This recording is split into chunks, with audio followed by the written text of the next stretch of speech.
Hi friends, అందరూ ఎలా ఉన్నారు? బాగున్నారా? నేనైతే బాగున్నా. మీరు కూడా బాగుండాలని మనస్ఫూర్తిగా కోరుకుంటున్నాను. ఈరోజు వీడియో వచ్చేసి మక్క గారెలు స్పెషల్గా అయితే చూడండి. మక్క గారెలు అయితే చేసాము. చూడండి ఎంత బాగా వచ్చాయో. ఫుల్ వీడియో అయితే పెడుతున్నాను, చూడండి, చెక్ చేయండి ఒకసారి. నన్ను అయితే సపోర్ట్ చేయండి ఫ్రెండ్స్. ఇంకా మంచి మంచి వీడియోస్తో మీ ముందుకు వస్తున్నాను. మా అత్తమ్మ ఫస్ట్ టైం అయితే వీడియోలో కనిపిస్తున్నారు. ఫస్ట్ అయితే కంకులను అయితే తీస్తున్నారు. ఇదంతా ఎందుకు పెట్టడం అనుకుంటున్నారు కావచ్చు, కాకపోతే అట్లా పెట్టాను. అత్తమ్మ ఫస్ట్ టైం కనిపిస్తుంది కాబట్టి. కంకులు అయితే కొంచెము లేతవేనండి, అయినా కూడా మేమైతే గారెలు అయితే చేసాము. చాలా అంటే చాలా బాగా వచ్చినాయి, సూపర్గా వచ్చినాయి. ఈ వీడియో చూసి మీరు కూడా ట్రై చేయండి. చూసారు కదా ఫ్రెండ్స్, ఇలానైతే కంకులను ఒల్చుకున్నాము. ఇప్పుడైతే వీటిని మిక్సీ గిన్నెలోకి అయితే కొంచెం కచ్చపచ్చగా, అంటే కొంచెం బొబ్బర్లు ఉండేటట్టు పట్టుకోవాలి. మరీ మెత్తగా పేస్ట్ లాగా చేయొద్దు, కానీ మాది పేస్ట్ లాగానే అయింది. ఎందుకంటే కంకులు చాలా లేతగా ఉన్నాయి. మీకైతే చెప్తున్నాను, కొంచెం కచ్చపచ్చగా చేసుకుంటే చాలా బాగుంటుంది. మీకు తెలిసే ఉంటుంది, కాకపోతే చెప్తున్నాను. చూడండి, ఇట్లా అయితే వచ్చింది. మాకైతే ఇదంతా కూడా మెత్తగానే వచ్చింది. కొంచెం దీంట్లోనే ఫస్ట్ పచ్చిమిర్చి వేయడం మర్చిపోయామైతే. నెక్స్ట్ టైం పట్టేటప్పుడు కాసిన్ని పచ్చిమిర్చి కూడా వేసి మళ్ళీ మిక్స్ చేసి పట్టాము. చూడండి, ఈ విధంగానైతే వచ్చింది.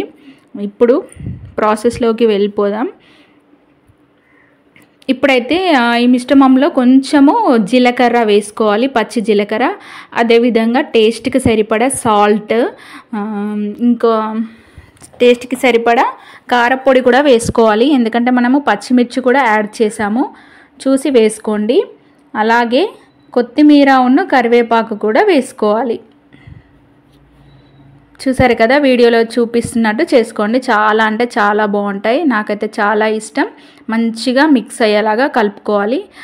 మా అత్తమ్మనైతే చాలా బాగా చేస్తారు, అందుకే మా అత్తమ్మతోటి చేపిస్తున్నాను. నేనైతే వీడియో తీస్తున్నాను. చూసారు కదా ఫ్రెండ్స్, ఇలా అయితే మంచిగా కలుపుకోవాలి. ఇలా కలిపి కొద్దిసేపు పక్కన పెట్టుకోవాలి, ఆయిల్ వేడయ్యే వరకు. ఇప్పుడైతే స్టవ్ ఆన్ చేసుకొని ఒక కడాయి పెట్టుకున్నాను. దాంట్లో డీప్ ఫ్రైకి సరిపడా ఆయిల్ అయితే వేసుకున్నాను. ఆయిల్ హీట్ అయిందో లేదో చెక్ చేసాము. చూసారా, ఇలా ఈ విధంగా చేసుకొని ఆయిల్లోకి అయితే ఇలా గారెలు వేసుకోవాలి. గారెలు పల్చగా ఇట్లా వేస్తారు, కానీ మేమే ఫస్ట్ టైం వడలలాగా వేసుకున్నాము. మీకు నచ్చితే ఇలా గారెలలాగా పల్చగా వేసుకోండి. మేము ఏంటంటే కొంచెం ఇట్లా ట్రై చేసాము. చూడండి, అవి కొన్ని ఇవి కొన్ని చేసాము. వడలలాగా చేసామన్నమాట. చూడండి ఎలా వేస్తుందో అత్తమ్మనైతే.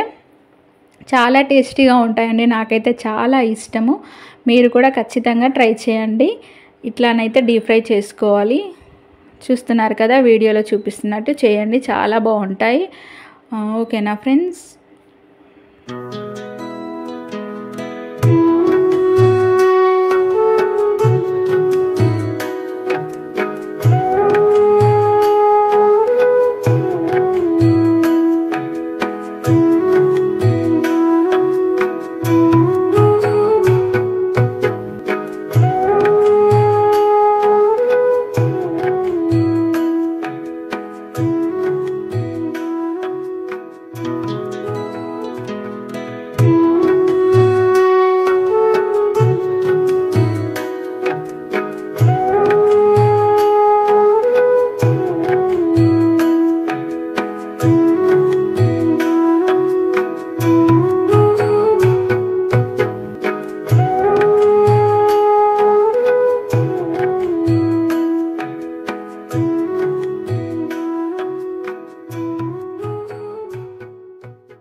గారెలు అయితే రెడీ అయిపోయాయి. చాలా అంటే చాలా బాగున్నాయి. చూడండి, కొన్ని ఈ విధంగా కూడా చేసాము. కొంచెం మెత్తగా అవుట్లా అలా వచ్చాయి. చూసారా, సూపర్గా ఉన్నాయి. నాకైతే చాలా అంటే చాలా బాగా నచ్చాయి.